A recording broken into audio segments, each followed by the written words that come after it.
we're all in this together. Governments in Europe particularly, and the UK in particularly, are actually making regulations that impact the livelihood of all the people you serve in the travel and tourism industry. And travel in general is one of the most broadening, opening experiences that you can have.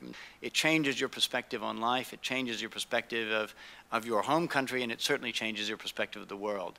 To the extent that these taxes are, in effect, denying that to some people, I feel that, as Martin said, that's an outrage.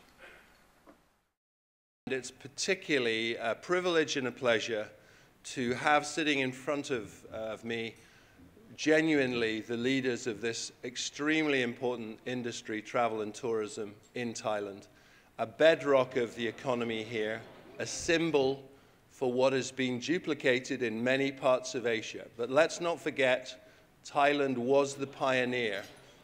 The topic which has been given is navigating the headwinds, and anybody who is familiar with the airline industry will tell you that we are facing headwinds all the time. And I think that this year, Thai Airways will probably have to pay around 300 or 400 billion baht in EU ETS. I don't mind paying this tax as long as it's imposed fairly. But the only problem is that the way it's being implemented is unfair. We should also strive for balance, the ultimate challenge for sustainability. To ensure sustainable tourism, we have to think about balance in terms of market structure, the value gained and value delivered for any particular tourism area, and balancing the economic, social, and environmental impact. So ladies and gentlemen, live from the Marina Bay Sands Convention Center, we would like to welcome all of you to the Pata Hub City Forum, Quality Tourism Through Innovation. Let's give Pata a big round of applause. I need to decide where I need to put my money, which industries, which companies. What is more exciting is how these trends will collide with each other to create new opportunities. Change, change, change, and I guess this is what's got a lot of people scratching their heads, especially in HR. Today's talents are sceptical when it comes to employee loyalty, and they've got high expectations for not only themselves, their employers and their bosses. Asia is in the midst, really just the beginning of a liberalization mode. Clearly, the emergence of the low-cost carriers here has produced significant innovation.